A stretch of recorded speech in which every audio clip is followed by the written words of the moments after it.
नमस्कार दोस्तों, मैं अवनीश आपका फिर से एक नई वीडियो के साथ स्वागत करता हूं। तो कैसे आप सभी? आई होप आप सभी बहुत अच्छे होंगे। दोस्तों, इतिहास हिस्ट्री वह विषय है जिसमें हम सबको हमारे भूतकाल में हुई घटनाओं के बारे में पता चलता है। जी हाँ, सामाजिक विज्ञान के विषय मतलब हिस्ट्री, जिसमें दुनिया के किसी भी समाज, मानव, जनजाति, जाति, संस्कृति, सभ्यताओं आदि से संबंधित सभी घटनाओं का उल्लेख मिलता है। दोस्तों, इतिहास हिस्ट्री आपको किसी भी क्षेत्र में देखने, सुनने में, जानने को जरूर मिलता है। किसी का इतिहास नया सा है और किसी का इतिहास हजारों साल पुराना है। जब इन्हीं हजारों सालों को सब जुबान पर आता है तो इतिहास खुद पर खुद जुड़ जाता है। जैसे कि सिंधु घाटी सभ्यता, जिसका इतिहास हजारों वर्ष पुराना है। जी हाँ, इतिहास जैसे कोई भी चीज हो जिसने अपना कभी अस्तित्व बनाया हो, लेकिन वो चीज अब अस्तित्व में ना हो, उसके कुछ खंडन या फिर उसके कुछ निशान ही बाकी हो, उस चीज को इतिहास के रूप में जाना जाता है। वो कुछ भी हो सकता है। जी, इस वीडियो में हम जानेंगे कि चीजों को पहचानने वाले और हमारे हजारों साल के इतिहास को हमसे मिलाने वाले, जी हाँ, जो हमारा अतीत था, जिसने हमारे हजारों करोड़ों वर्ष पहले जीवन को हमसे मिलाया, वो इंसान कौन थे, मतलब इतिहास के पिता कौन थे, उनके बारे में कुछ फैक्ट के साथ बात करेंगे। तो बने रही वीडियो, मैं आशा करता हूं आपको वीडियो से कुछ जानकारी अवश्य मिलेगी। तो चलते हैं आगे कुछ फैक्ट। दोस्तों,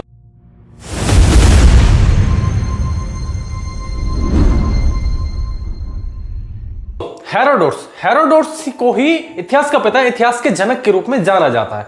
इन्होंने सबसे पहले हिस्ट्रीज शब्द के बारे में दुनिया को बताया और इनके एक पुस्तक थी हिस्टोरिका। इसकी मदद से ही इन्होंने इतिहास के लेखन की शुरुआत की और ये दुनिया के पहले इंसान बने इतिहास को बताने वाले। हेरोडोटस, जिन्हें हम इतिहास के पिता के रूप में जानते हैं, इन्होंने सबसे पहले हिस्ट्री शब्द के बारे में दुनिया को बताया।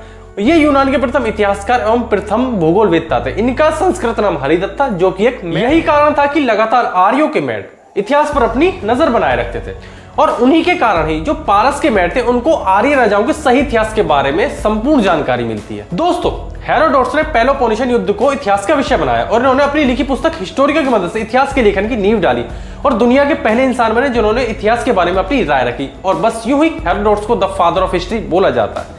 द फादर ऑफ हिस्ट्री मतलब हेरोडोटस का जन्म 484 बीसी में कैरिया माइनर एशिया फारसी साम्राज्य में हुआ था, जो कि वर्तमान में बोर्डरम तुर्की के नाम से जाना जाता है। हेरोडोटस के पिता का नाम लाइक्सस और माता का नाम ड्रायोप्टस था। जी और इनके एक भाई थे जिनके मुकाबले आज के इतिहास के अध्ययन करते बहुत मामलों में बदल चुका है। यह केवल अतीत का ही अध्ययन नहीं करता, बल्कि वर्तमान का अतीत से संवाद स्थापित करने का प्रयास है। इसलिए इतिहास को जानना बेहद जरूरी है और इसे अच्छे से अध्ययन करने से हमें आने वाले समय को अच्छे रूप से बनाया जा सकता है, वर्तमान को अच्छे ढंग से जिया जा सकता है। दोस्तों, इतिहास को किसी ने रचा नहीं है, ये हमें हेरोडोटस की लिखी पुस्तक, दोस्तों इतिहास को किसी ने रचा नहीं है, प्रथम यूनानी इतिहासकार हेरोडोटस की पुस्तक हिस्टोरिका से हमें यह मालूम होता है।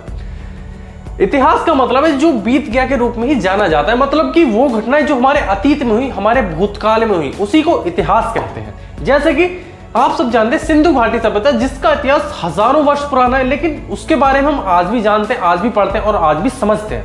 जी हाँ, वॉल्टेयर को आधुनिक इतिहास लेखन का जनक कहा गया है। आधुनिक युग में हुई घटनाओं के बारे में जानना ही आधुनिक इतिहास कहलाता है, जिसके बारे में वॉल्टेयर ने सर्वप्रथम हम सबको बताया। द फादर ऑफ हिस्ट्री कहलाने का इतिहास हेरोडोटस का इतना आसान नहीं रहा। जब हेरोडोटस द्वारा बताई गई कहानियां लोगों को लोक कथाएं और अजीब कहने लगी, तब उनके आलोचकों ने उन्हें झूठ का पिता कहा था। यहां तक कि उनके खुद अपने समकालीनों को भी उनकी इस उपलब्धि पर उपहास करने का कारण हेरोडोटस ने अपना घर छोड़ दिया था और वो पश्चिम की ओर, एथेंस की ओर और उससे भी आगे की ओर प्लान कर गए थे। इसका कारण यह था कि उनके अपने ही देशवासियों ने उनकी इस उपलब्धि का, उनके इस कार्य का मजाक बनाया था, इसलिए उन्होंने अपने घर को छोड़ दिया और वो प्लान कर गए। फिर भी वह एथेंस में ही थे जहां पर उनके सबसे दुर्जय समकालीन आलोचक पाए जा सकते थे। जी हाँ, और बताया जाता है कि 424 ईसा पूर्व में उस समय के बारे में बताया जाता है कि उनकी मृत्यु हो गई थी। ऐसा एक विद्वान ने आश्चर्य जताया। एथेनियन हास्य नाटक का द एरिस्टोफेनेस द आर्चियंस की रचना की, जिसमें उन्होंने वेश्याओं के अपहरण पर पेलोपोनेशियन युद्ध का आरोप लगाया। जी हाँ, हेरोडोटस का एक मजाकिया संदर्भ जिसमें उन्होंने पौराणिक नायिकाओं और यूरोप के संदर्भ में दिया, जिसमें उन्होंने हेलेन के बलात्कार से शुरू होकर ग्रीस के साथ उनके युद्धों के बारे में फारसियों को विवरण की सूचना दी। जी हाँ, तो दोस्तों ये था हेरोडोटस के बारे में कुछ फैक्ट है, इतिहास के पिता, इतिहास के जनक के बारे में कुछ जानकारी।